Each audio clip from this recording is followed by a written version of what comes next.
Part 5, Reckoning. Chapter 1, The Golden Shield. There was a stillness that came only after victory. Not silence, no, the world never truly went quiet, but a kind of breath, a pause between storms. Astrid Ironsong stood alone at the edge of the Skyforge, where clouds kissed stone and wind carried the scent of iron and snow.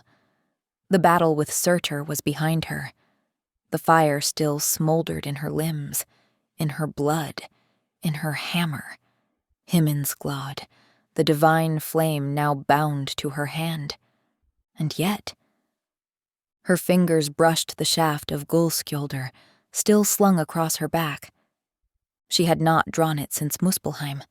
Not once. In her grip now it felt distant. Familiar, yes, but no longer hers.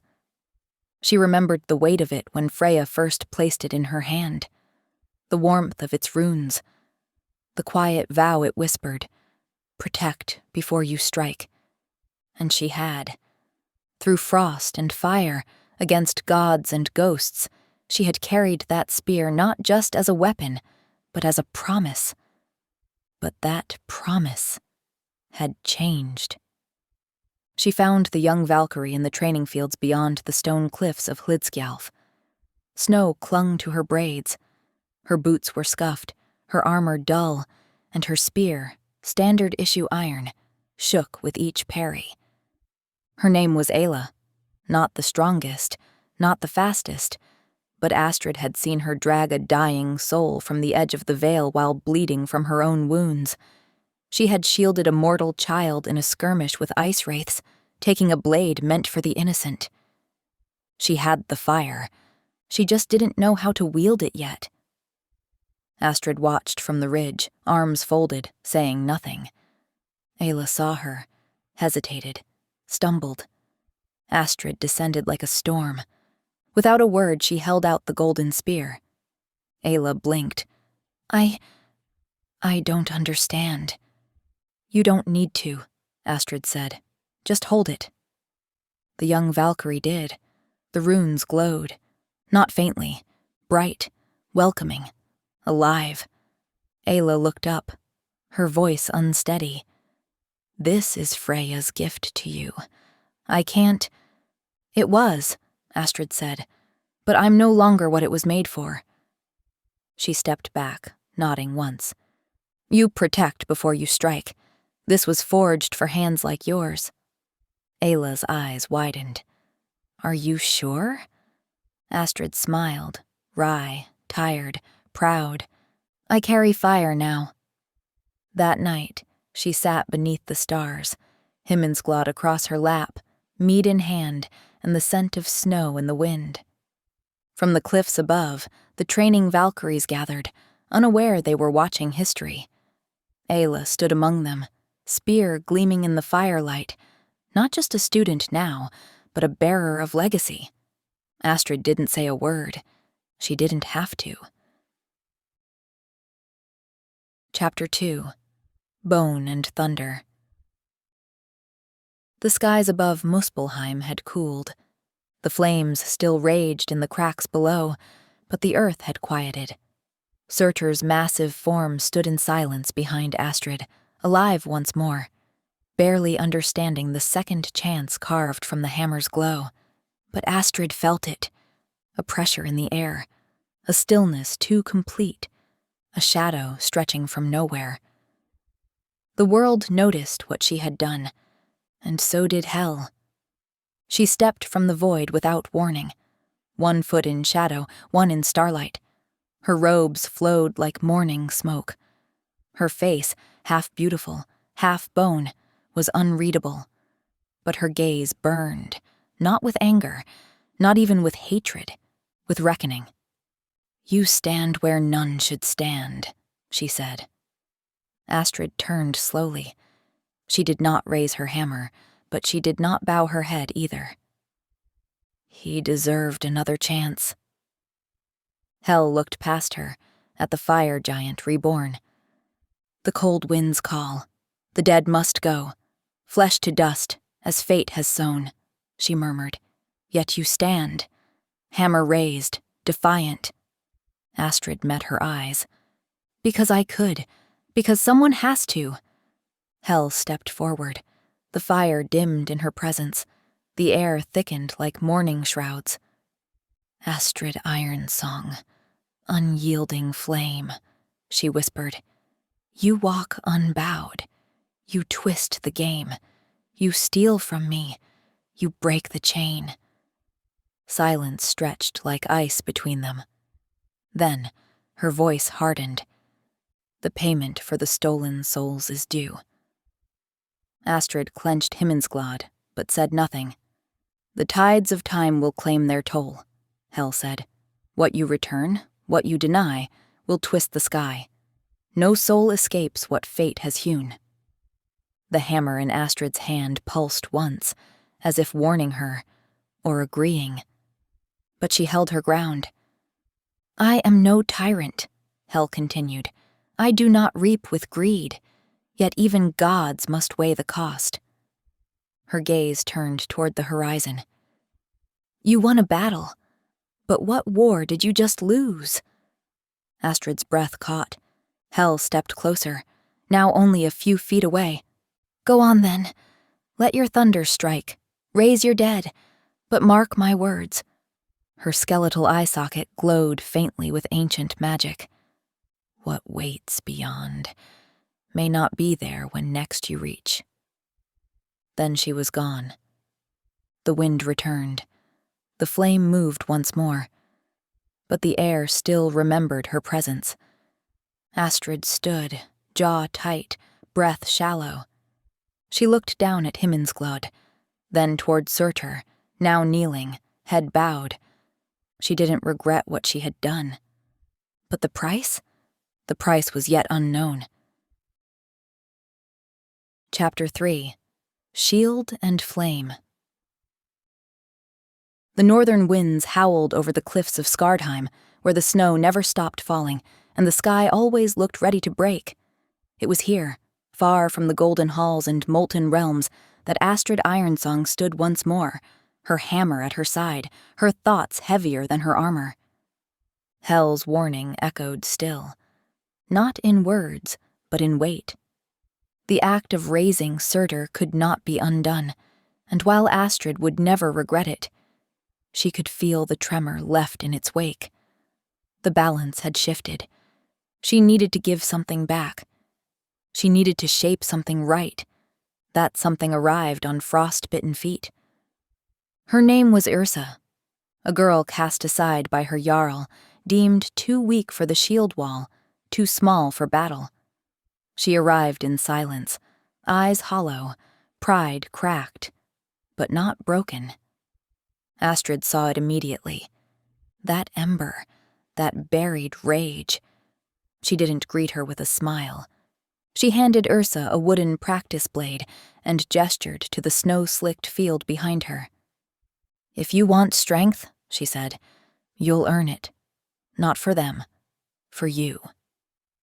The days that followed were merciless. Astrid trained her not like a shield maiden, but like a Valkyrie. She made Yrsa run until her legs shook, strike until her arms failed, scream into the cold until her voice found its edge. Every failure earned more sweat, every bruise a lesson, every fall a rise. And still, Astrid pushed her harder. Again. Faster. Block like you mean it. Harder. Let your strength sing. Ursa didn't cry. She learned to breathe through pain, to listen with her body, to move with fury rather than fear. Blow by blow, the fire within her began to rise, small at first, flickering, then fierce. One night, after hours in the snow, Astrid sat with her by the fire. Neither spoke for a long while. Then Ursa asked, "Why me?" Astrid stared into the flame. Her answer came soft. "Because the world cast you aside, and because I know what it's like to feel the weight of the dead watching." Ursa didn't understand then. but she would. Weeks passed. When the time came, Astrid brought her to the edge of a shield wall formed by seasoned warriors. They turned, some sneering, some scoffing. The girl they had cast out now stood before them again, this time with steel in hand. Astrid didn't say a word. She only stepped back, and Ursa stepped forward. Her voice rang out like steel. "Now see the strength you cast out." Then the storm began. She fought like she had been forged in battle itself, each strike fueled by every insult, every scar, every hour of fire and failure. She didn't flinch. She didn't falter. The shield wall did. But then, as if the realm itself resisted her rise, the ground cracked. A deep rumble tore through the stone as a swarm of feral draugr burst from the northern ridge, twisted spirits, bone-laced and shrieking with hunger. The training field turned to chaos. Astrid leapt to Ursa's side without hesitation, hammer flaring to life. The undead surged, blades met bone, magic howled, and then a streak of silver light fell from the sky. Brynja landed hard beside Astrid, her twin blades already cutting through the swarm. She said nothing. They fought together, backs nearly touching. Strike after strike, shield after scream. It was not command. It was instinct. Only when the last draugr fell, twitching into dust, did Brynja pause. She looked to Astrid. Their eyes met. One word. "Sister." Then she was gone, wings slicing the wind, vanishing into the snow. Later, when the field was silent and the wounded were tended, Astrid found Ursa sharpening her blade. "You did well," she said quietly. Ursa nodded. "Because of you." Astrid shook her head. "Because of you. I just showed you the path." She placed a hand on Ursa's shoulder, the weight of her gauntlet light. "Strike with honor. Rise once more. You are the storm they can't ignore." Ursa never looked back, and Astrid, for the first time since Muspelheim, felt like the scales had balanced, even slightly. She could not undo the past, but she could forge futures, one soul at a time. Chapter 4. The Shadow's Gaze. Astrid Ironsong became more than a name. She became a force whispered in every mead hall, sung in every shield maid's dream, carved into the bark of trees by children playing war. Her hammer, Himmensglad, was said to burn through lies. Her wings, white as moonlight, were the last thing many enemies ever saw. Years passed, then decades, centuries. Still she flew. Still she fought. Her legend only grew. She crossed the skies of Vanaheim to break a siege. She stood alone on the cliffs of Jotunheim and cast down 3 giants with a single strike. She led falling kings to Valhalla with songs and silence, and wherever she went, her name followed. Astrid Ironsong, the drunken Valkyrie, the queen of war, the one who burned too bright. But Astrid herself never called herself any of these. She simply fought and lived and led. In the shadows between realms, one goddess watched. Hel. She had long since stopped asking the Norns why Astrid's fire never dimmed. Some stars, she now believed, simply refused to go out. Hel saw her fairy soul, she once claimed, saw her defy death, not with arrogance, but with grace. And though she had not spoken to Astrid since that day beneath the tree, she remembered every word.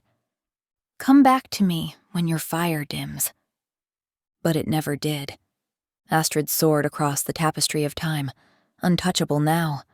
Not just divine, but beloved. Not just feared, but followed.